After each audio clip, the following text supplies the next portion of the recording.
Bienvenidas, bienvenidos a nuestra segunda sesión del taller Técnicas Econométricas aplicadas al mercado de capitales. Nos está impartiendo Yaret Vázquez. Entonces, bueno, sin más, le doy la palabra a Yaret para que iniciemos con los ejercicios. Perfecto.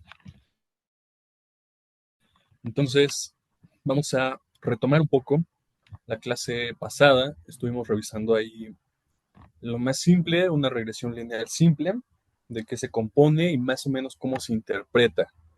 Ahora voy a compartir mi pantalla. Bien. Ahí supongo que ya la ven, ¿correcto? Sí. Excelente. Entonces, lo primero, este link se los compartí con el permiso de editor. Entonces, para que nadie vaya a tener algún problema o algún inconveniente ahí a la hora de correrlo, lo primero con lo que me gusta empezar es Oye, archivo. Yaret, perdón, hay como está pegando allá un audio. A ver, adelante. A ver si ya puedes hablar. A ver, díganme si ahí todavía se escucha o si ya mejoró. No, ya mejoró, gracias. Perfecto. Entonces continúo. Y lo primero, para que nadie tenga ahí algún problema, de pronto cuando mucha gente se une a un archivo que muchas personas pueden editar, se empiezan a mover cosas y ya hace cosas extrañas. Entonces nos vamos a archivo y seleccionamos la opción de guardar una copia en Drive. Para esto, yo supongo que ya quien lo vaya a hacer ya se registró en Colab. Lo único que necesitan es una cuenta de Gmail. Y lo que les va a generar es esto, un archivo nuevo, copia, donde está ya alojado en su Drive y cada uno puede modificarlo como guste. Entonces, lo ideal sería que cada quien trabajara en su copia para que no se vayan a encimar en esta versión y no vayan a tener ningún problema. Y listo. Entonces, un poco lo que veíamos la sesión pasada es justamente este tema de OLS, de regresiones lineales simples y de cuál es la lógica detrás de su funcionamiento. Básicamente lo que decimos es, existe una variable X que puede predecir un poco o en algún porcentaje significativo cómo se va a mover la variable Y en el futuro. Hablábamos de que esta variable X y esta variable Y pueden tener el significado que sea, puede ser el precio de una acción, pueden ser las ventas, puede ser una campaña política, puede ser bastantes cosas, por eso lo dejamos como Y y X. Para este caso, y hacia el final del ejercicio, empezamos a notar que había pues algunos problemas, a lo mejor de estamos asumiendo que hay normalidad, qué pasa si queremos hacer esto para el precio de una acción, el mercado es suficiente para explicar una acción. Platicábamos un poco sobre este caso de Markowitz hablando sobre el mercado y el rendimiento y su portafolio, que al final dentro de su portafolio, cuando le preguntan qué estrategia sigue, dice, yo no sigo Markowitz, yo sigo el 60-40 y ya estoy. Eh, entonces, nos podemos hacer la pregunta de qué puede explicar el precio de una acción. Y es una pregunta sumamente difícil. Entonces, vamos a no contestar esa pregunta por ahora, o tal vez no contestarla aquí porque creo que escapa bastante al alcance, pero vamos a suponer que el precio de una acción puede ser explicado por los errores de nuestro modelo o puede ser explicado por el pasado del precio. Eh, Aquí la hipótesis del mercado eficiente diría que no, que todo precio pasado solo explica toda la información disponible hasta ese momento en el mercado y que después de que se asume y se interpreta y se convierte en un precio, esa información deja de ser útil, así que tratar de predecir el futuro con valores pasados pues es equivocado, ya que el precio es una martingala. Ok, vamos a suponer que esto, a ver, además es una discusión interesante si es cierto o no es cierto. Yo solo lo dejaría y para no perderme en temas de mercado y avanzar hacia el código, eh, depende de las condiciones del mercado y para esto existe un medidor, el índice de fractalidad del mercado, que mide qué tan eficiente está haciendo el mercado. Y además esto nos da solución a las dos cosas con las que inicié. Uno, el mercado es eficiente en determinados valores de fractalidad del mercado. Dos, Markowitz o la teoría de Markowitz y la diversificación de portafolios funciona solo cuando el mercado está siendo eficiente. En ese sentido, cuando el mercado está en pánico o demasiado alegre y todo va para arriba o todo va para abajo, entonces las correlaciones se rompen y todo este tema de diversificación en el portafolio deja de funcionar, porque básicamente o todo va para abajo o todo va para arriba, así que ya deja de cumplir, pero de nuevo, todo depende de la eficiencia y la eficiencia la podemos medir con ese índice de fractalidad. Pero no es de lo que yo vengo a hablar aquí. Yo vengo a hablar de cómo hacer una regresión ARIMA, en este caso. Así que bueno, dejando todo esto de lado, eh, ¿qué pasa entonces si no hay una variable que pueda explicar el precio de una acción? Y vamos a suponer que el mismo precio de la acción sirve para predecir sus valores futuros. ¿Qué pasa además si existe una tendencia en ese precio? O, extrapolándolo un poco, si no lo quieren dejar en precios de acciones, cualquier variable que siga una serie temporal. ¿Qué pasa si no la podemos explicar a través de otra variable y la necesitamos explicar a través de esa variable misma? Pues entonces podemos recurrir a una siguiente familia de modelos econométricos. Solo como paréntesis y antes de dar el paso intermedio entre un modelo ARIMA quizá y una regresión lineal simple sería una regresión multivariada, donde ya no existe una sola variable X que explica cómo va a fluctuar ese precio o cómo va a fluctuar esa variable, digamos, y siguiendo el caso de las campañas políticas. Tenemos una variable X que explica, inventando valores, eh, el 60% de la popularidad de un candidato es explicada por la publicidad y el 15%, una variable X2, es explicada por la campaña de desprestigio del otro candidato y una variable X3 es esa popularidad es explicada en 5%, en 10% por, vamos a decir, las campañas de bots aplicadas en redes sociales. Entonces, sumando esas tres, ya tenemos más o menos un 80%, y eso ya sería una regresión multivariada.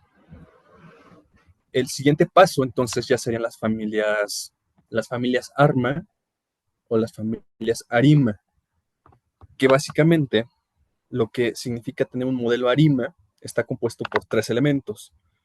Entiéndase AR y IMA, de ahí la palabra ARIMA, donde AR significa una parte autorregresiva, es decir, vamos a suponer que los valores pasados de nuestra variable explican un porcentaje del valor actual o valor futuro de nuestra variable.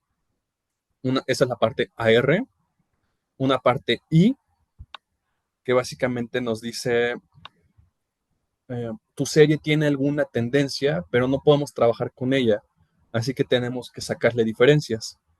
¿Cuántas diferencias hay que sacarle? Bueno, eso es algo que vamos a ver aquí, y esa es la parte I. Y una parte MA o Moving Average, que básicamente nos está diciendo, las predicciones pasadas que has hecho, hay una parte de errores que se están acumulando y que cada vez explican más eh, el valor futuro de tu variable. Así que, ¿qué tal si retomamos esos errores para ver cómo lo explicamos? Aterrizándolo de nuevo hacia el precio de una acción, vamos a decir que el precio de hace un día o de hace 2 días podría explicar el valor futuro. Digamos que la acción tiene una tendencia, entonces no lo podemos trabajar así, tenemos que sacarle diferencias para poder trabajar bien.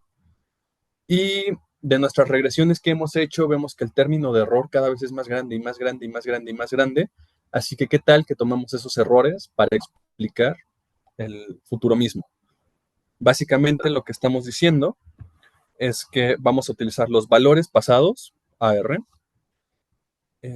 vamos a eliminar la tendencia que existe y vamos a utilizar los errores de las predicciones pasadas para buscar entender cuál es el valor futuro de nuestra variable. Es decir, y tal como lo tenemos aquí, ARIMA modela el presente como una función del pasado observado y del pasado no explicado, de ese ruido o de esas variables que no entendemos. Está compuesto por estos tres elementos, AR, I y MA. Les vamos a dar los valores P, D y Q, que ya más adelante se entenderá un poco mejor qué es esto de P, D y Q. Básicamente son los números que vamos a sustituir para nuestro modelo ARIMA. ¿Hasta este punto hay alguna duda antes de avanzar? Parece que no. Todo bien. Adelante. Excelente. Esta es la lógica detrás del modelo ARIMA. Así que si esto queda claro, podemos empezar con el código. Eh, lo primero que necesitamos hacer, como siempre, es instalar nuestras librerías. En este caso particular tuve que hacer un ajuste. Tenía tiempo que no trabajaba en Colab y parte de las librerías que vamos a usar dejaron de funcionar en conjunto. Entonces solo vamos a forzar una instalación por aquí. Esta parte de Quiet solo la vamos a dejar para no ver todo el proceso de la instalación. Y en cuanto nosotros corramos esta parte, esta va a tardar un poco. De hecho, primero va a conectar su entorno de ejecución. Va a tardar un poco y lo siguiente que vamos a hacer es reiniciar el entorno. Les explico en un segundo, en cuanto a esta parte quede, cómo vamos a reiniciar ese entorno. Y eso lo vamos a hacer para que cuando instalemos las librerías sean las adecuadas, las que vamos a necesitar. Particularmente es NumPy. Esta versión de NumPy es la que necesitamos y todas las anteriores. Eh, seguramente hay una versión más reciente de PM de Arima, pero este es un ajuste rápido que le hice. Tenía algo de tiempo que no trabajaba con Colab, casi todo lo hago a través de Spider, pero para no pedirles que instalen nada, lo trabajamos de este modo, que además es bastante fácil de compartir y además de aportar a los códigos. Entonces, en cuanto tengamos esta parte, nos va a señalar una serie de errores a los que tenemos que hacer caso omiso. Vamos a esperar un poco. No debería tardar mucho más.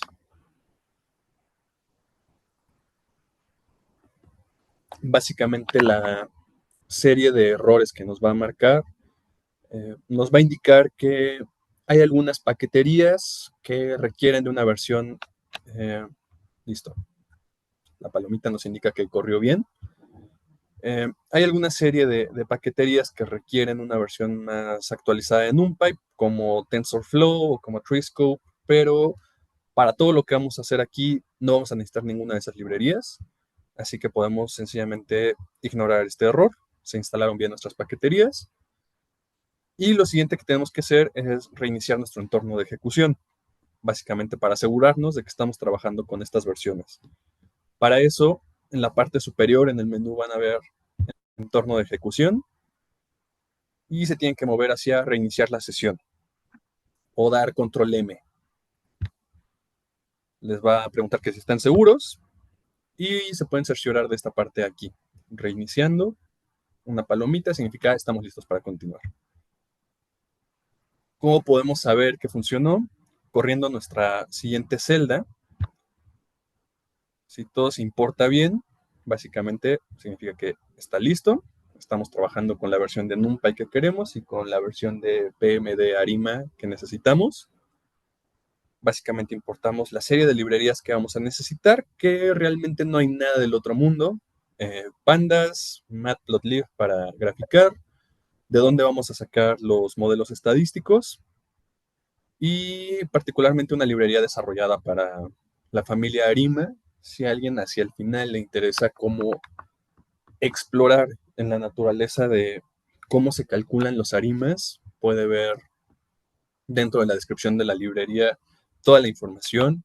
y además esta ya contiene gran parte de las familias de arimas, que si al final vamos a ver que son muy grandes y que cada una tiene un uso particular. Entonces, listo. Una vez que importamos nuestras librerías, tenemos que elegir una acción. Necesitamos elegir en qué periodo vamos a analizar esa acción y cuál va a ser el intervalo que vamos a elegir, ya sea un segundo, un día, una hora. Para este caso, les compartí un archivo en CSV, pero ustedes podrían, depende del acceso a los recursos que tengan, ya sea importar desde Yahoo Finance, desde la librería White Finance. La verdad, en la mayoría de los casos los datos son correctos, por lo menos para datos de cierre o para cosas simples que quieran realizar. No tiene acceso, por ejemplo, a datos por segundo y la ventana de datos por minuto es muy acotada. Me parece que para 5 minutos es solo un día, para un minuto también solo un día y segundo no da acceso. Existen algunas otras como Alpha Vantage, pero pues tiene una versión gratuita, tiene una versión ya que les da acceso a más cosas, pero a cambio de un fee.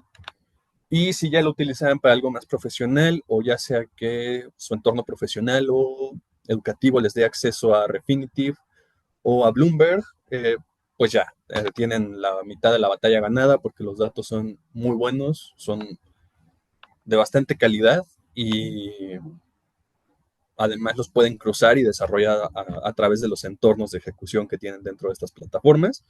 Son un poco caras, pero si se dedican profesionalmente a esto, vale bastante la pena esta serie de proveedores de datos.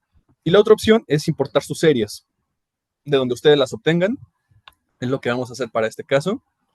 Lo único que vamos a hacer es correr esta cajita que nos va a habilitar el importar un archivo. En cuanto ustedes le dan a elegir, les va a dar acceso a su explorador de archivos y el archivo que les compartí es este BATS de Microsoft a un día de 2019. Y con eso ya tenemos cargado nuestro archivo.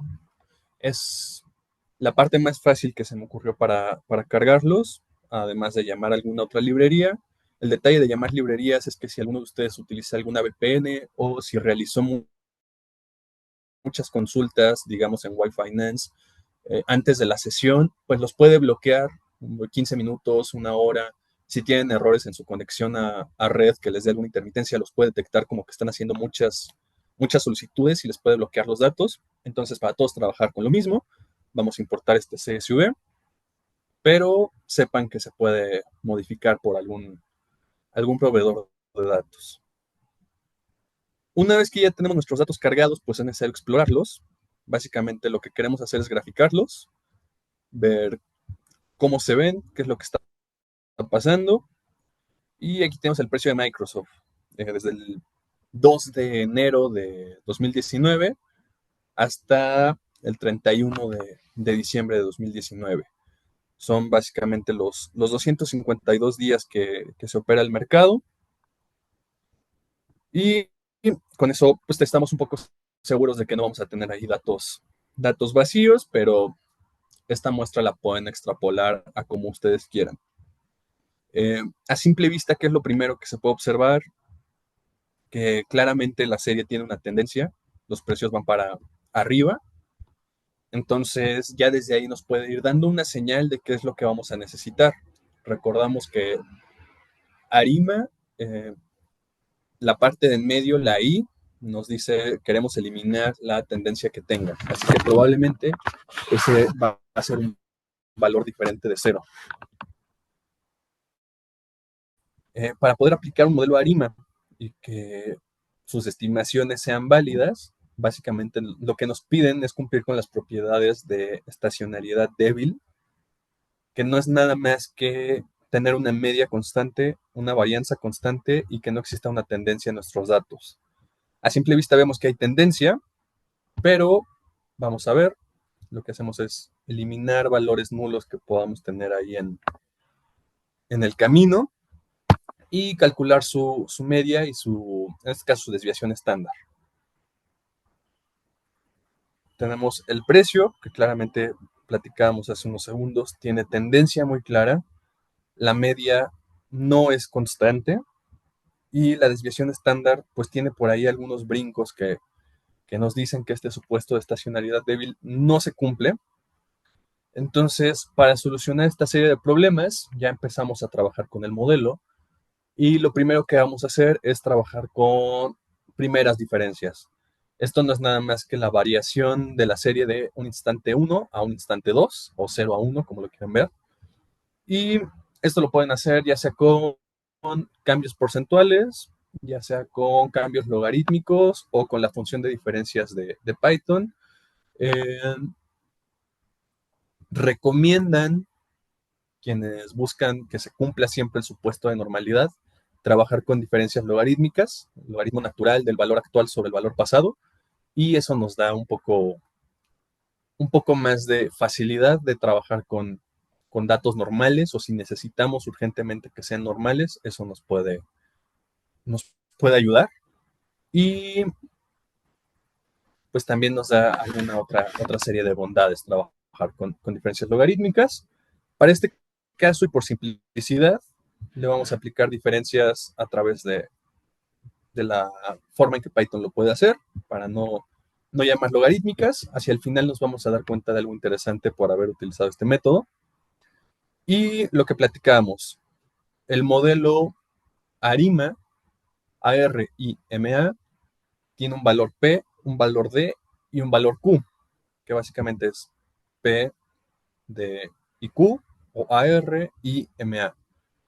Nosotros al aplicar primeras diferencias estamos cambiando el valor D por un 1. Es decir, estamos trabajando con un modelo ARIMA 010, que es lo mismo que trabajar con un modelo I, básicamente porque en los otros, en AR y MA, aún no hacemos nada. Al momento de aplicar diferencias, nuestra serie se convierte en esto, que ya vemos que es un poco, a ver, estamos haciendo zoom, pero a simple vista vemos que ya se mueve en torno a cero, vemos que no hay una tendencia y que no hay outliers significativos ni valores que se escapen mucho.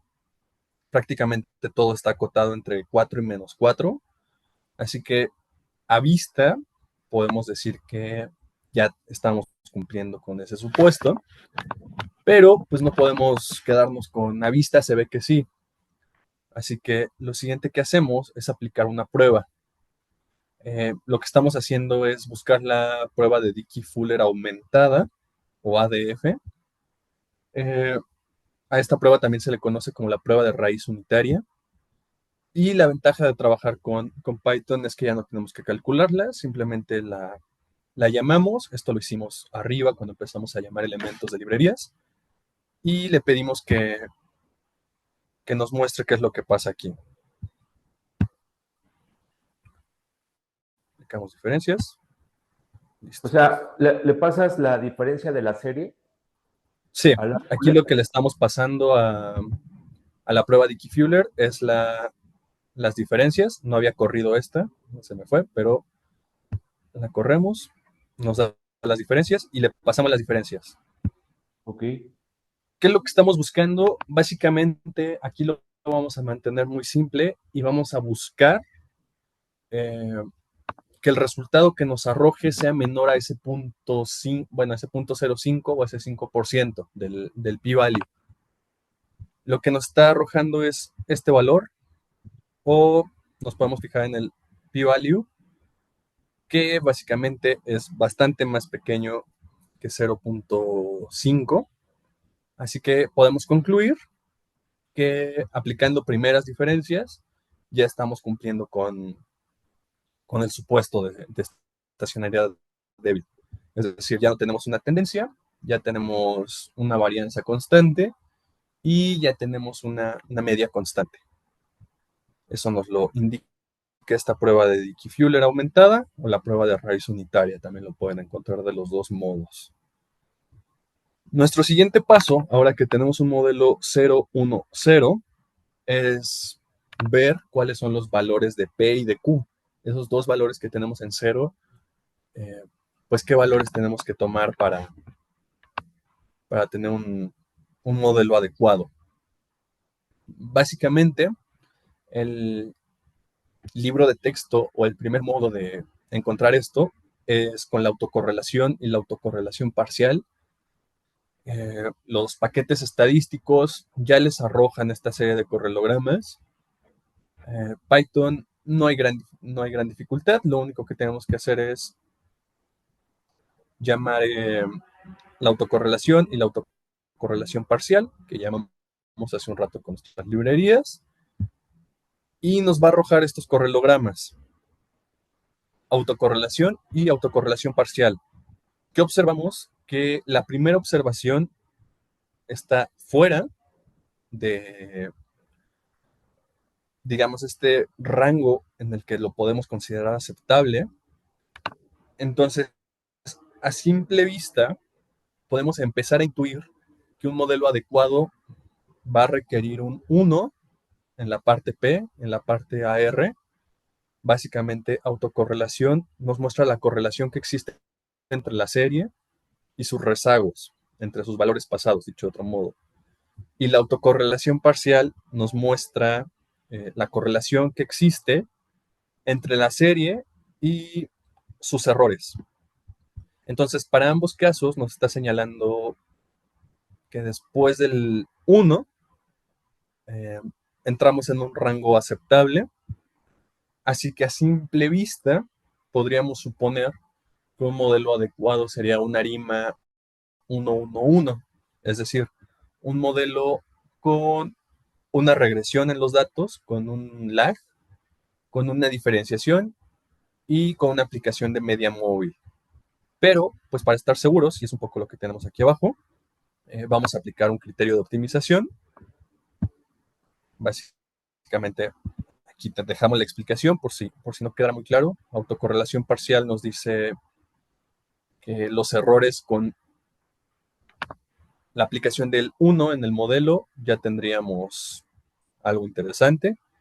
Y la autocorrelación nos dice que si aplicamos una, un lag en los valores, un retraso, es decir, el valor inmediatamente anterior puede explicar cuál es la ecuación que necesitamos o cuál es el valor futuro.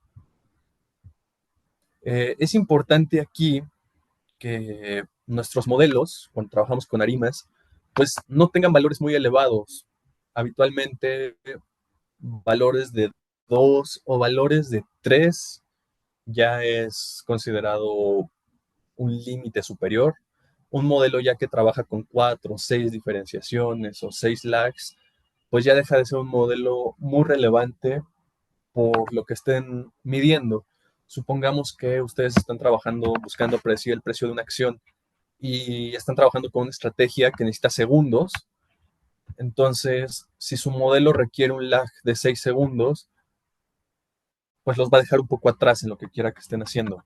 Si sus datos, en lugar de ser por segundos, son por años, significa que necesitan el valor de 6 años hacia atrás para ver qué es lo que va a pasar. Y pues por condiciones lógicas, hablar de hace 6 años puede que ya no explique la realidad. Así que vamos a tratar de mantenerlo dentro del rango máximo de 3, de 0, 1, 2, máximo 3, para que estos modelos hagan sentido. Ese es solo como regla de dedo. Ahora, los indicadores gráficos nos están señalando que un modelo 111 sería adecuado. ¿Cómo decidimos si esto es correcto? Básicamente lo que podemos hacer es optimizar un modelo, en este caso el criterio de Akaike.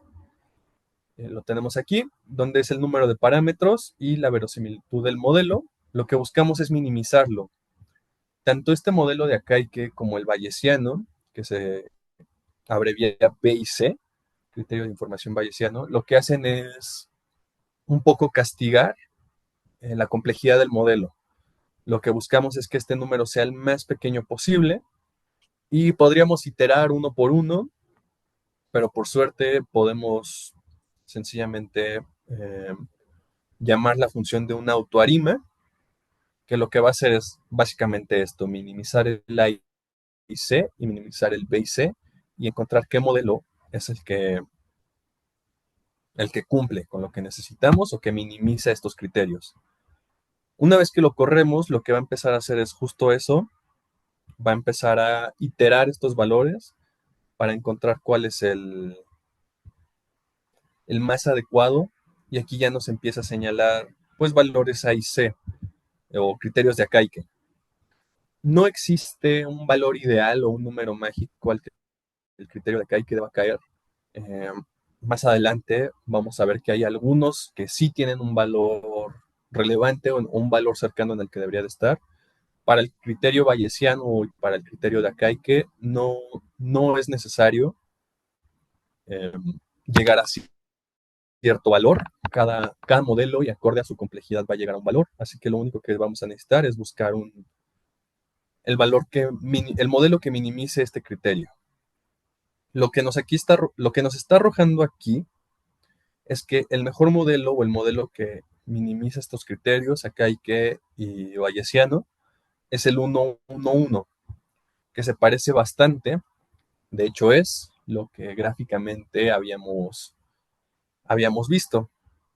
Así que vamos a pedirle que nos corra un modelo ARIMA, básicamente aplicando una autorregresión, una diferenciación y un moving average. En cuanto nosotros le pidamos, nos va a arrojar esta tabla. Esta tabla va a ser sumamente frecuente, se la van a encontrar muchas veces cuando ustedes busquen o cuando ustedes trabajen con regresiones lineales o modelos multivariados, regresiones logísticas, exponenciales o modelos ARIMA y toda su familia, les va a arrojar una tabla muy parecida a esta. ¿En qué nos vamos a fijar? Observaciones, tenemos 252. Nuestro criterio de Akaike y bayesiano son los que nos acaban de arrojar, 947 y 957. Nos está diciendo que es un modelo ARIMA 1-1-1. Y nos vamos a fijar en los valores que están abajo. AR1, la parte autorregresiva, nos está diciendo que este es su coeficiente. Recuerden la beta de la que platicábamos en la clase anterior. La parte de beta nos indica esa pendiente o cuánto cambia el valor cuando hay un cambio, en este caso en el valor pasado, y nos está indicando que es de 0.52. Y un elemento sumamente relevante a medir en este caso es el p-valor o el p-value. Y aquí nos está diciendo, vamos a buscar de nueva cuenta que sea menor al 5%, y aquí es del 10%. Entonces, ¿qué nos está diciendo? Que una regresión o un lag en, en nuestro modelo no es estadísticamente significativo para predecirlo. Así que ahí tenemos un problema. Lo siguiente es nuestra parte de moving average o los errores del pasado. Lo mismo, le estamos aplicando solamente una y nos está diciendo que es del punto 3, bueno, 0.03 o 3%. Entonces, el MA se salva y es estadísticamente significativo. Y esto nos está indicando cuál es la varianza de nuestro modelo. Así que en esta primera etapa, dos elementos en los que nos tenemos que fijar sí o sí, y al igual que la vez pasada, es en que sean estadísticamente significativos. En, la, en las regresiones lineales simples, lo que hacíamos era aplicar nuestra prueba de F o nuestra prueba T para ver si funcionaban. En este caso nos arroja un p-value que eh, para este caso nos sirve, nos explica cómo medirlo y si es estadísticamente significativo. Recordando entonces, la parte del moving average nos funciona, pero la parte de regresiones hacia el pasado no es estadísticamente significativa. Además de eso, nos arroja otra serie de valores, la prueba Lumbox, la prueba de heterocerasticidad, el Harke-Vera, la kurtosis y el skewness, o el sesgo, me parece que que en español es la traducción adecuada. ¿Qué nos indica cada uno? Y platicamos de que existen algunos que sí requieren tener un valor particular. La curtosis idealmente debería estar alrededor de 3. Esto nos indica que nuestros valores se distribuyen de una forma normal. Que esté por arriba de 3 habla de que se trata de valores leptocúrticos, es decir, tenemos colas más pesadas. ¿Qué significa esto? Que existe mayor probabilidad de que existan eventos extremos en la serie que queremos pronosticar. El sesgo que existe nos indica que está ligeramente sesgado hacia la parte negativa. Y tenemos otra serie de pruebas, particularmente heterocedasticidad. Básicamente es un supuesto que se tiene que cumplir. Nos piden que nuestra serie sea homocedástica, es decir, que la varianza de nuestros errores sea constante a lo largo de la serie. Y si aquí tenemos un valor bajo, en este caso 0.79, podemos considerar que tenemos un modelo adecuado o por lo menos que cumple con el criterio de heterocedasticidad. Tenemos otras dos pruebas, pero las voy a explicar hacia adelante. ¿Qué es lo que tenemos que hacer? Pues sabemos que nuestro modelo no es válido en la parte AR, así que tenemos que buscar otro modelo que nos sea útil. Y es aquí un poco donde se pierde quizá la parte de exactitud y empieza un poco la parte más de arte, el arte de encontrar un modelo adecuado, porque tenemos que buscar acá que nos funcionen. Así que vamos a buscar eliminar esta parte y trabajar con un modelo 0, 1, 1. Tenemos una parte de predicción, pero vamos un poco a saltarla. Entonces, ¿qué le vamos a decir? Quiero que compares el criterio de Akaike y el criterio bayesiano para un modelo 011 y para un modelo 111, que es el que teníamos. Lo corremos y muy rápidamente nos dice, tu 011 tiene un criterio de Akaike más bajo y un criterio bayesiano más bajo que tu 111. ¿Qué significa esto? Que es un modelo un poco más eficiente que el 111 en términos de complejidad. Ahora, tenemos que revisar que este modelo sea válido. Así que sencillamente regresamos a esta parte del código y lo vamos a convertir en un modelo 011, es decir, un modelo con una diferenciación, con un moving average y sin lags hacia el pasado. Cuando nosotros lo corremos, nos arroja la misma tabla y curtosis también sigue siendo leptocúrtica, sigue teniendo sesgo negativo, aunque esta vez un poco menos. La heterocedasticidad sigue siendo baja. Y vamos a fijarnos en lo que nos importa. Nuestro moving average apenas se salva, queda en 4.9%. Entonces, ok, vamos a decir que pasa. Y nuestra varianza, pues de hecho, baja un poco. La tenemos ahí en 2.5. Así que tenemos un modelo entonces 011 que nos parece un mejor modelo que el 111. ¿Cómo determinamos esto? Básicamente es comparando estadísticos, es comparando pruebas y lo que buscamos es, uno, tener los criterios de Akaike y bayesianos menores y que sean estadísticamente significativos, que no sean heterocedásticos. Y, a ver, ahora que nos quedamos con un modelo 011, lo único que tenemos que hacer es decirle que corra el pronóstico. Y la predicción que nos está haciendo para los valores siguientes del precio de esta acción, básicamente son estos tres, los siguientes. Si quisieran hacer una predicción un poco más larga, lo único que tienen que hacer es cambiar el número de periodos. Pero para este caso nos está arrojando estas como siguientes tres valores y un rango de confianza entre cuales puede oscilar. Este es nuestro modelo 011, pero hablábamos hace un momento de la prueba de Harke-Vera, este valor que está acá.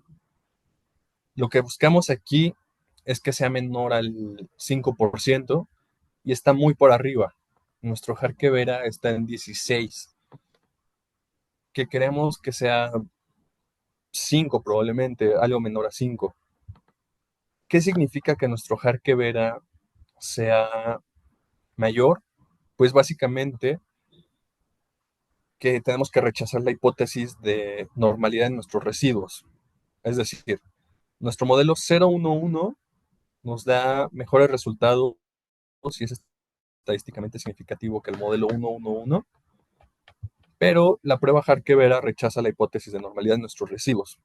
¿Esto qué significa? Básicamente que existe que nuestros residuos no se distribuyen de manera normal y esto se puede deber en gran medida a que nuestros valores tienen colas pesadas, no hay normalidad ahí. Eh, Esto significa que tenemos que rechazar el modelo, pues no necesariamente. Si nos remontamos un poco hacia la distribución del mercado y los errores que platicábamos en la sesión pasada de asumir normalidad para cualquier predicción que queramos hacer en el mercado de valores, vamos a estar cometiendo un error ahí pues significativo que si le metemos dinero nos puede costar pérdidas muy muy grandes. Platicábamos el ejemplo del Long Term Capital Asset Management Capital, Long Term Capital Management, y que terminó en rescate de varios bancos por asumir normalidad en su modelo de Black-Scholes.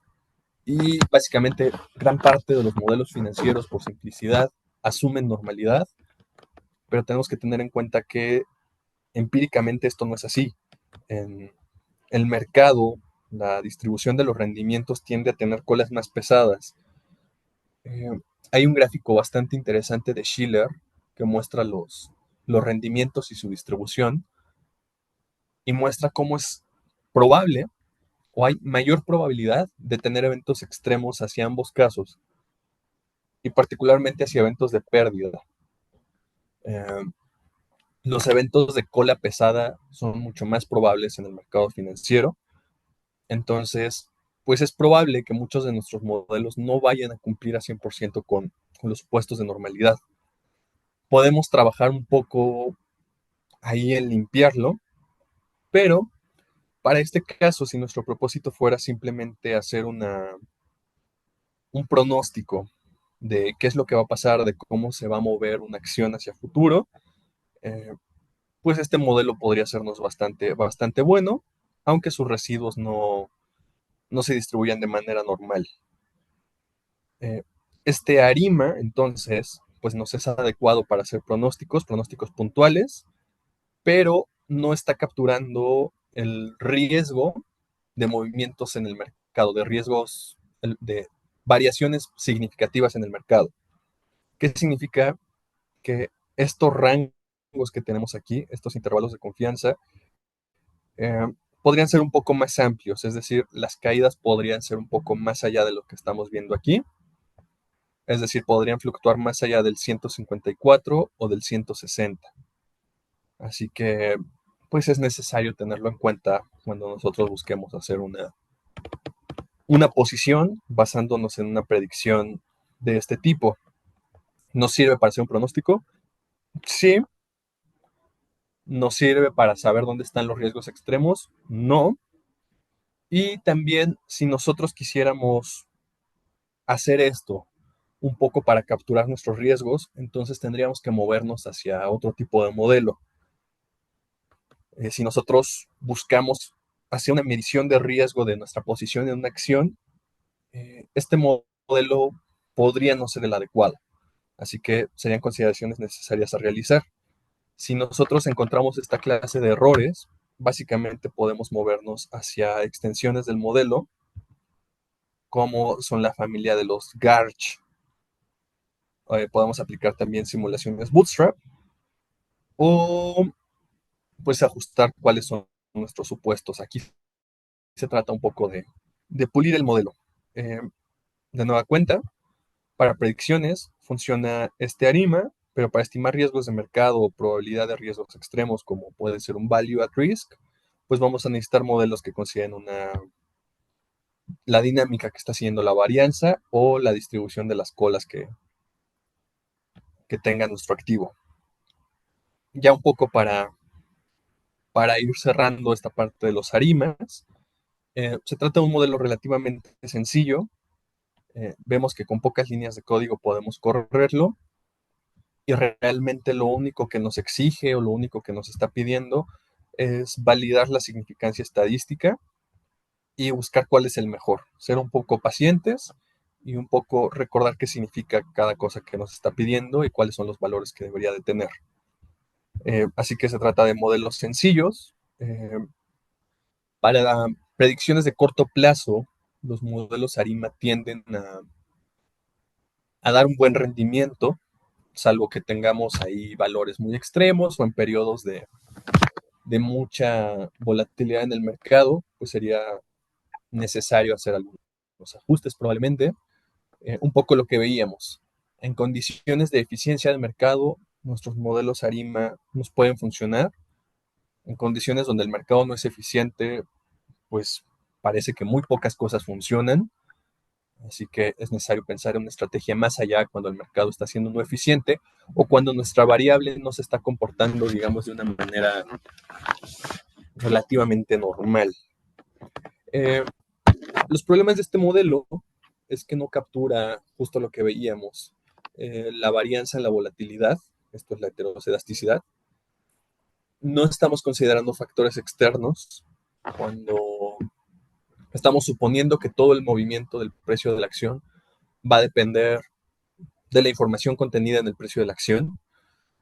Y esto nos pone justo en ese debate que platicamos al principio, de el mercado es eficiente o no, eh, el precio de una acción depende de sus valores pasados o depende solo de la información disponible, o no podemos capturar cuál es qué es lo que va a ser el mover del precio de la acción y tal vez tenemos que movernos hacia otra serie de estrategias, a lo mejor movernos hacia estrategias de clustering, hacia estrategias de arbitraje estadístico y ponernos ingeniosos en pocas palabras sobre esto. Esta familia de modelos ARIMA, pues bueno, perdón, los modelos ARIMA por sí mismos no consideran factores externos. Si nosotros encontramos alguna variable que consideramos que puede ser relevante para el movimiento del precio de una acción, entonces podemos movernos hacia un modelo ARIMAX, que se le incorpora la parte X de factores externos, y tampoco considera factores de estacionalidad. Es decir, supongamos que nosotros queremos captar cómo son las ventas en los boletos de los aviones. Es muy probable que sus ventas tengan estacionalidad. Es decir, que en periodos vacacionales tengan ahí un cambio significativo y este cambio se repita temporada tras temporada. Cuando nos encontramos con una serie, o una serie de tiempo, una variable de este tipo, podemos entonces trabajar con un modelo SARIMA, es decir, un ARIMA, pero incorporándole un factor o un elemento de seasonality, de estacionalidad. Finalmente, no quiero agregar código, finalmente eh, les dejo aquí una tabla que sirve para hacer modelos de volatilidad. Es decir, se parte de una ARIMA, pero cada caso particular tiene que tratarse y ver qué modelo es el adecuado. Es decir, modelos que integran heterocedasticidad condicionada, como es el GARCH, eh, un modelo que incluye varianzas pasadas y también heterocedasticidad, como es el GARCH, o si dentro de la variable que quieren explicar existe algún elemento exponencial o existen asimetrías en volatilidad, entonces podemos utilizar un modelo IGARCH. Y bueno, es una familia, la verdad es que bastante extensa. Incluí esta tabla por lo que platicábamos en la sesión pasada. eh, para el precio de una acción, probablemente un modelo ARIMA pueda serles funcional, dependiendo de las condiciones de mercado y dependiendo de todo lo que hemos platicado. Pero ¿qué pasa si queremos pronosticar los vuelos de un avión, las visitas a un hotel? Pues quizá nos podamos mover a un SARIMA. Si estamos en un evento de condiciones políticas interesantes, que además sería el caso, podemos movernos hacia un Arimax para incluir factores externos. Lo interesante o lo retador sería cómo incluir movimientos políticos como variable externa. Así que aquí se suele trabajar con una variable más medible o más estandarizada. ¿Qué pasa si queremos pronosticar el tipo de cambio, que además es una variable sumamente difícil de predecir?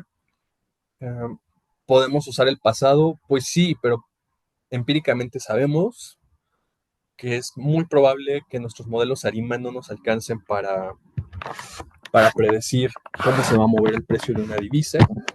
Y esto es porque una divisa, particularmente el peso, como dato interesante y que me gusta bastante recordar, es que el 80% de las transacciones que se hacen en pesos se hacen fuera del país. Es decir, eh, y se ha visto mucho, ¿no? Últimamente que el precio se aprecia y hay muchos aplausos hacia gobiernos o críticas hacia gobiernos, cuando, recordemos, 80% de los movimientos de tipo de cambio se explican por cambios en el exterior del país. En realidad, el tipo de cambio actualmente nos sirve más como un colchón para fluctuaciones externas que como un termómetro político, pero es un buen indicador de cómo se está viendo el mercado y cómo se ve el país hacia el mundo. Entonces, si nosotros quisiéramos pronosticarlo, nos tendríamos que mover hacia un modelo que simule volatilidad. ¿Y cómo simulamos volatilidad? Pues con toda esta serie de modelos, con toda la serie de Arch, Garch, Tarch, dependiendo las condiciones que se vayan presentando en nuestra serie de tiempo. Entonces, básicamente, con eso podríamos cerrar cómo se trabajan los modelos ARIMA, en qué nos tenemos que fijar, qué criterios hay que optimizar y qué indicadores son a los que hay que poner atención para saber si estamos trabajando con un buen modelo o no. Dejo esta parte aquí por si a alguien les da interés moverse hacia modelos de volatilidad. Eh, Finalmente se trata de una serie de modelos o de una familia de modelos muy amplia, así que explicarlos todos o pasar por todos ellos pues tomaría bastante tiempo. Habitualmente en una carrera de economía, en la sesión uno todas las regresiones lineales se tienden a explicar en un semestre o en un cuatrimestre, y el modelo ARIMA se tiende a construir también en un semestre, así que le dimos una revisión muy rápida, pero considero que tocamos todos los temas relevantes, así que con eso concluyo. Y si alguien tuviera dudas, con mucho gusto, pues las platicamos. Sí, muchas gracias, Jared. Estuvo bastante interesante. Y el script, yo creo que nos lleva paso a paso, ¿no? Para entenderlos. Eh, ¿Alguna cuestión, comentario, pregunta para Jared? Yo sí tengo una. ¿Ahí me escucho? Sí, adelante, Bueno, Raúl. no sé si sea como muy, muy básica, pero no me queda del todo claro cuando se refieren a que, o a la pregunta, ¿no? Que se planteó de si el mercado es, eficiente. O sea, ¿qué se refieren un poco con eso? Claro, de manera simple, Fama, eh, de hecho, se gana un Nobel por esta teoría de los mercados eficientes. eh, Dice que al mercado no le puedes ganar. No hay manera en que un inversionista, ni retail, ni sofisticado, ni un fondo de cobertura que aplique estrategias sumamente elaboradas, que además con la nueva ley del mercado de valores, estas figuras de los fondos de cobertura o hedge funds van a empezar a operar en México, así que solo como nota al margen, Ahí hay bastante oportunidad para quien le guste toda la parte de las finanzas cuantitativas. Se está abriendo mucho espacio para ellos en esta nueva apertura. Así que por ahí. Pero Fama dice, nadie le puede ganar al mercado. Le puedes ganar en el corto plazo, le puedes ganar una, dos, tres, cuatro, cinco veces, pero ganarle consistentemente al mercado no lo vas a poder hacer, básicamente por que el mercado integra toda la información más rápido de lo que cualquier persona podría. Fama sostiene que hay tres tipos de eficiencia en el mercado: débil, intermedia y fuerte. Eh, con la eficiencia débil, Fama lo que trata de explicar es toda la información disponible en el precio de una acción. De hecho, creo que les puedo compartir aquí pantalla, aunque creo que no es relevante. Toda la información relevante para definir cuál es el precio de una acción ya está integrada en el precio. Aquí estamos en Microsoft. Aquí todo lo que pasó, vamos a... ¿Qué pasó hoy? Todo ya está integrado. No sé si hoy fue el reporte de Microsoft y tenemos esta caída. Eso no lo traía en mente. Se cayó Microsoft. Por si alguien la sigue, aquí está un poco qué le pasó. En el postmercado se cayó un poco. Entonces, es un gran ejemplo. ¿Qué nos dice? Que toda la información ya está contenida en el precio, que si tú quieres saber qué va a pasar, y de hecho lo podemos hacer acá. Y bueno, esto un poco revela mis filias y mis fobias.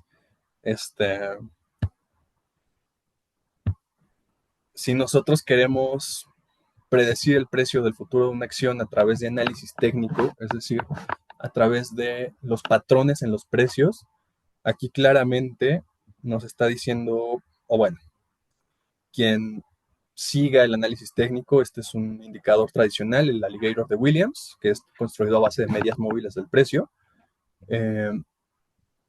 Cuando la línea verde cruza, nos está indicando que hay un cambio de tendencia y que podría tratarse de una tendencia alcista. Entonces, tú podrías tomar una posición de compra aquí, asumiendo que el precio va a subir. Si lo reproducimos paso por paso, vemos que en el momento de compra nos dio una señal falsa y se nos está despedazando. Y si avanzamos un poco más ahí, podrías cambiar a una señal de venta. Pero vamos, ya entraste un poco tarde y te comiste toda esta pérdida. Entonces, la hipótesis de eficiencia débil del mercado dice, toda la información disponible ya está en el precio. Así que si buscas el precio como variable predictora, vas a perder dinero o no le vas a ganar. La hipótesis intermedia nos dice, y también es un buen ejemplo que toda la información de los fundamentales de una acción ya está contenida, ya se reflejó al momento. Es decir, si Microsoft reporta hoy y hay un cambio en sus fundamentales, esto se va a reflejar instantáneamente. En lo que tú te metes a leer cuáles son los fundamentales, alguien ya te ganó, el mercado ya te ganó. Entonces, pues probablemente no vas a llegar a tiempo. Por ahí hay una medición de que toda la información del mercado se incorpora en más o menos 5 minutos. Y eso es en un mercado relativamente poco líquido como México. En Estados Unidos tienes segundos para que se incorpore toda la información. Así que si tu propuesta de inversión es el análisis fundamental, es decir, basarte en los fundamentales de la empresa para saber cómo se va a mover el precio de una acción, en el corto plazo vas a perder dinero. En el largo plazo, considero yo, y esto es solo mi opinión, el análisis fundamental sí puede darte, si tienes una estrategia de largo plazo, y esto lo podemos ver quizá si agarramos, este es el Nasdaq, pero si lo agarramos el histórico, en el largo plazo los fundamentales sí se imponen, los fundamentales de las buenas empresas, y sí terminas teniendo un rendimiento interesante. Ojo, y que nada de lo que estoy diciendo ni he dicho representa en ningún momento una opinión de compra o venta. Es solo mi opinión y no representa la opinión de mi empleador, ni ninguna opinión ni sugerencia de compra o venta.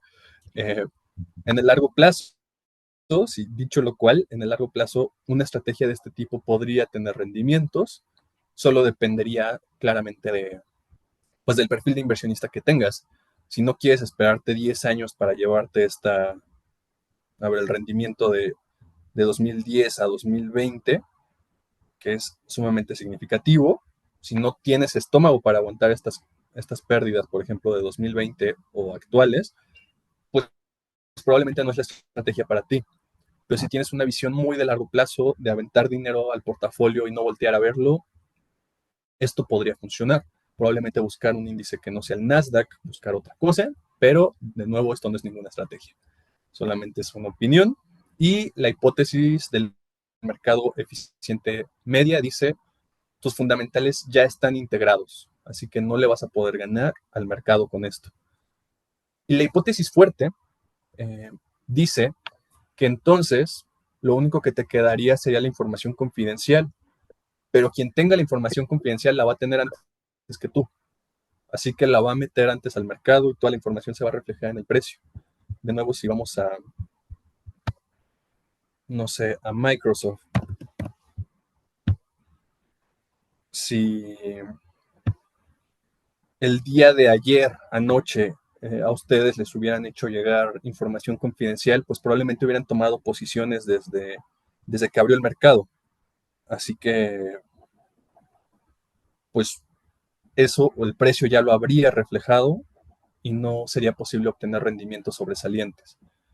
Entonces, básicamente a eso se refiere la hipótesis del mercado eficiente de fama, que no le vas a poder ganar al mercado. Por ahí hay una apuesta, y ahora que está de moda, Warren Buffett, por su, por su renuncia a Berkshire Hathaway, él hizo una apuesta donde dijo, estoy seguro de que puedo elegir un solo activo, un solo security que le gane a lo largo de los años, durante 10 años, a cualquier hedge fund, a cualquier fondo de cobertura, que se supone que aplican alguna serie de estrategias innovadoras para sacar o sobre rendimientos o para cortar los rendimientos del mercado. Por ahí un fondo le tomó la apuesta y dijo, adelante, eh, yo te tomo la apuesta, no sé cuánto apostaron, básicamente algunos millones, donarlos a caridad del que pierda. El hedge fund los primeros años le ganó a Warren Buffett y Warren Buffett eligió un solo security y básicamente eligió el SPY, un ETF que replica el rendimiento del S&P 500. En los primeros años el hedge fund le ganó, pero después de algunos años, al año 3, 4, no lo recuerdo, el S&P sobredesempeñó a los hedge funds, pasaron 5, 6 y el S&P siguió sobredesempeñando, así que el hedge fund se retiró de la apuesta, pagó, donaron a la beneficencia y se cumplió un poco que ganarle al mercado de manera consistente es sumamente difícil. Existe un debate sobre si el mercado es eficiente o no, y tiene mucho que ver con la racionalidad del mercado. Ahí entra una rama de las finanzas sumamente interesante, que son las finanzas conductuales o el behavioral. Eh, Mi opinión personal es que 50-50, a ratitos hay eficiencia y a ratitos no. Los animal spirits siempre van a estar presentes y el mercado siempre va a tener episodios de irracionalidad, siempre va a tener episodios donde la eficiencia se pierda. Así que, pues como platicamos en la sesión pasada, tus modelos van a funcionar hasta que ya no. Hay que estar atentos y no enamorarnos de nuestro modelo porque en algún momento se puede romper. Así que hay que estar muy, muy atentos a eso. Y esta parte de la irracionalidad, quizá un ejemplo empírico es que la volatilidad tiende a agruparse, tiende a actuar en clusters, es decir, la volatilidad es estable, se aloca y tiene esos grandes brincos súbitos por momentos y luego vuelve a estabilizarse. Entonces, creo que es un indicador de que el mercado no siempre es racional y va a tener esos episodios de irracionalidad que se transforman en volatilidad. Irracionalidad hacia los dos lados, hacia ventas masivas de pánico o hacia compras masivas de euforia que se convierten en burbujas. Entonces, solo eso lo tendría en cuenta y espero, por favor dime si sí expliqué bien qué es la eficiencia de mercado o me perdí en otros temas, pero básicamente eso significa eficiencia de mercado. Bueno, al menos de mi parte sí ya me quedó mucho más claro. Gracias. Un gusto. Muy bien. Gracias, Raúl. Otra pregunta o comentario? Si por ahí anda José Juan. No, no, Gustavo, Ah, perfecto. ya le contesto. ¿Ya? Ah, ok. Sí, pues muy interesante estos temas.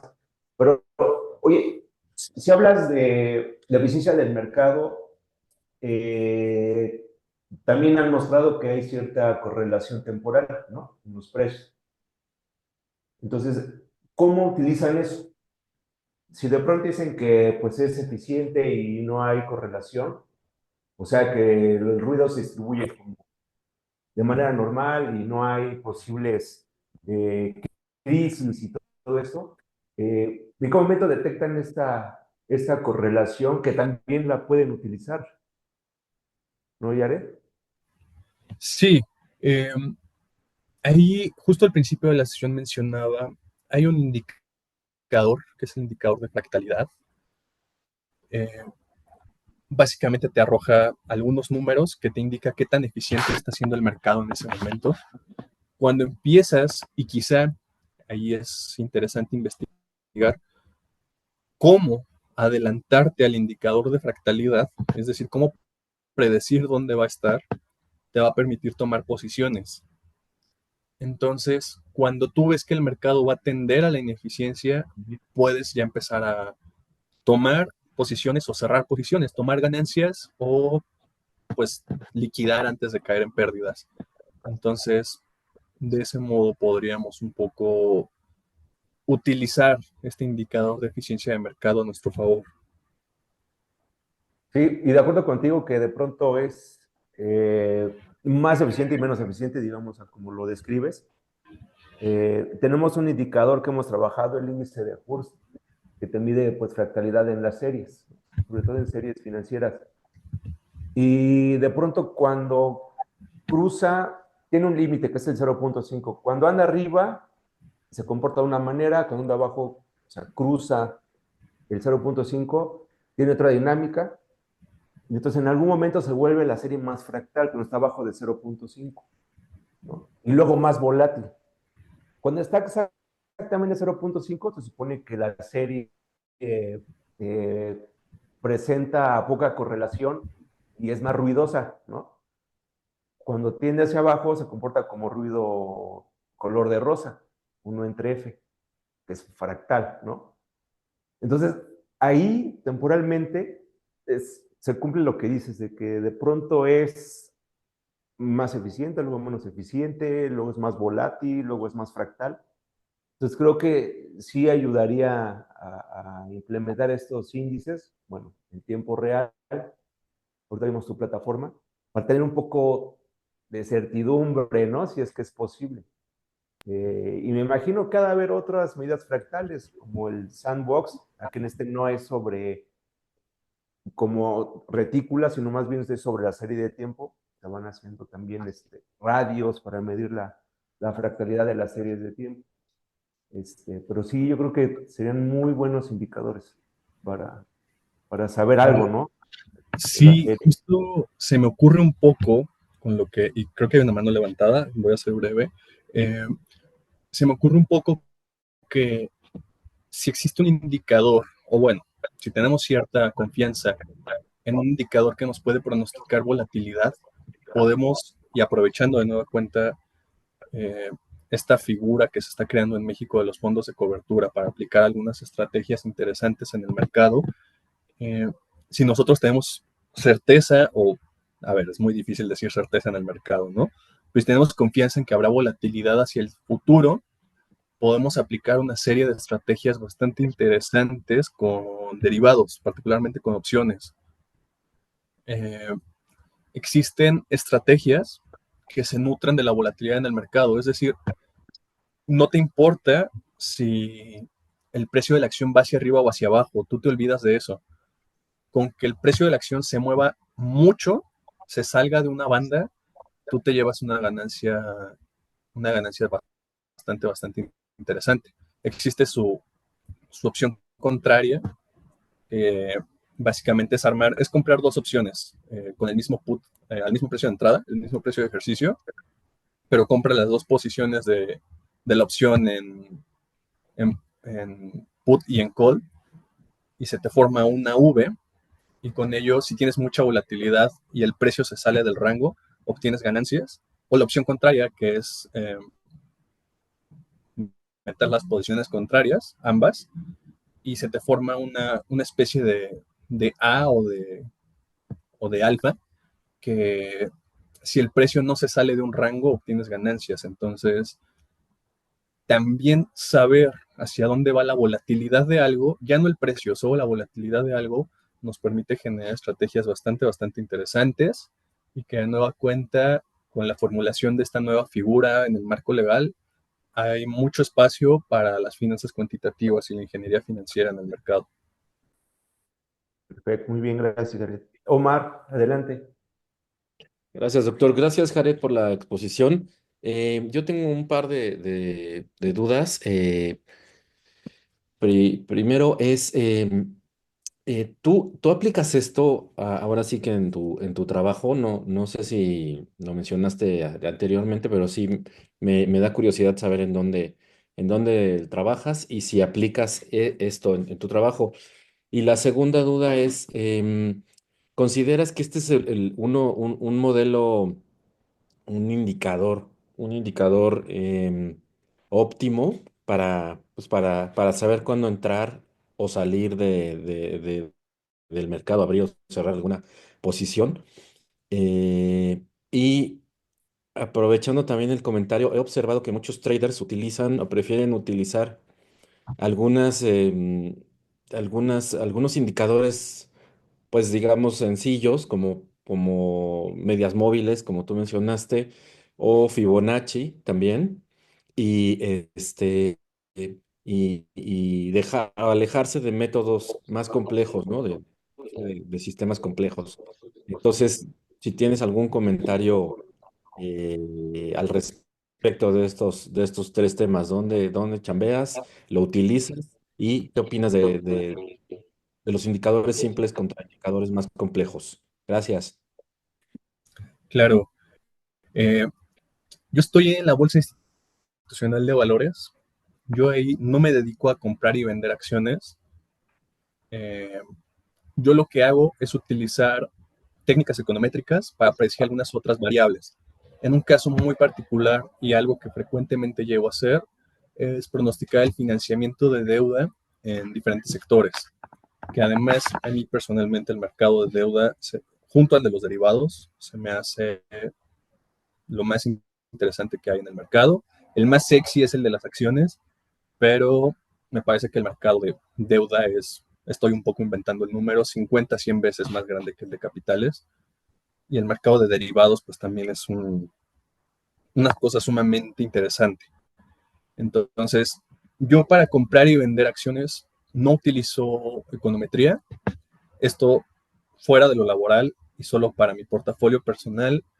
Yo me baso en análisis fundamental y en la estrategia que tenga en torno a mi perfil de inversionista. Pero sí, laboralmente, estas técnicas estadísticas me han funcionado bastante bien para predecir algunas variables como justo lo que les platicaba. El monto de deuda de corto plazo que van a necesitar las armadoras de automóviles en 2025 o en 2024, que ya fue algo que en algún punto me interesó. O cuál va a ser el crecimiento en llamadas de capital de Serpis y Secades. Entonces, yo los utilizo para esto. Pueden dar señales. En la sesión pasada yo platicaba que llegué a encontrar una relación existente entre un indicador económico adelantado y un índice mexicano, particularmente el FTSE Viva, y me sirvió unos 4 o 5 meses, me sirvió para tomar posiciones, para comprar, salir. Así que si lo encuentras, pues hay que testearlo y ver hasta cuándo funciona. Lo mismo, no casarse con el modelo porque puede funcionar hasta que ya no. Entonces, así es como yo aplico estas técnicas. Ahora, me preguntabas también sobre los indicadores más sencillos, en medias móviles, Fibonacci, bandas de Bollinger y todos ellos. Yo creo, y esto de nuevo cuenta solo mi opinión, hasta un reloj descompuesto a la hora bien 2 veces al día. Entonces, habrá quien le funcione y qué bien. Yo personalmente no confío en estos indicadores sencillos. Creo que sobresimplifican la realidad del mercado. Creo que pueden servir quizá para darte algún precio de entrada, algún precio de salida, pero yo personalmente no confío en ellos. Hay gente que se dedica 100% a este tipo de indicadores y que de eso vive, así que está muy bien. Yo personalmente prefiero los fundamentales y prefiero pues la estadística. Al final de cuentas, en todo esto no hay ninguna certeza. Nadie le va a atinar el 100% de las veces. Solo consiste un poco en ser consciente de ello, en ver qué estrategias aplicas que te mitiguen los riesgos, que se ajusten a lo que buscas. Y la parte también emocional, ser consciente de que existe un elemento irracional muy fuerte en los humanos. Cuando estamos teniendo ganancias, cuando estamos en el terreno de las pérdidas, nos vamos a comportar muy diferente. Entonces es bastante, bastante diferente el cómo vamos a actuar, cómo nos vamos a adecuar y cómo van a funcionar nuestros modelos teniendo en cuenta muchos elementos. Si es complejo, si esto fuera fácil, pues dejaría de existir porque todo el mundo le podría atinar y si todos le atinaran, pues el mercado dejaría de funcionar. Eh, y justo en el tema de estrategias, creo que esas fueron las preguntas. Si me brinqué alguna, por favor, recuérdamela. Sobre el tema de estrategias, justo lo que les platicaba en el chat, les dejé una descripción de algo que se llama straddle, long straddle, que es una estrategia de opciones. Existe la parte short straddle, calendar spread y hay un sinfín de estrategias con opciones, pero esta que les dejé en el chat eh, la pueden encontrar como long straddle. Básicamente se beneficia de volatilidad en el mercado. Entonces, por favor, si no te respondí alguna pregunta, recuérdame. No, todo muy claro. Muchas gracias, Jared. Muy bien. Pues muchas gracias, Jared, por tu presentación. Bastante interesante. Creo que da para mucho más estos temas, para discutirlos. Da para mucho más. Este, Te felicitamos por el taller. Yo creo que estuvo muy bien. Nos dejas una herramienta, la introducción, ¿no? Apenas de una herramienta, porque como dices, es bastante extensa, ¿no? Y todo este universo de los mercados financieros, bueno, solamente como que una pequeña área que cubrimos. Pues bien, pues muchas gracias a todos por su asistencia. La próxima semana no tenemos sesión, hasta dentro de 15 días con Julio Román, que está aquí presente, que nos va a presentar pues, su tema de tesis que se está desarrollando en la maestría sobre economía y redes complejas. Entonces, bueno, pues muchas gracias, Yared, muchas gracias, y seguimos. Muchas Muy bien. gracias. Cuídense mucho, que estén muy bien. Les dejo ahí mi contacto en el chat. En LinkedIn me encuentran como Jared Vázquez Sánchez por si hay algo que quieran platicar. Procuro postear algunas cosas al respecto, particularmente sobre econometría, sobre finanzas cuantitativas, o si quieren platicar de algo más, por ahí me encuentran. ¿Sale? Muchísimas gracias a todos y que estén muy bien. Gracias. Gracias, Jared. Gracias. Hasta luego. Esté muy bien. Gracias, Doc. Ahí Nos platicamos. vemos. Sí, claro. Platicamos. Nos Gracias. vemos. Bye, bye. Todos. Gracias. Gusto en verlos.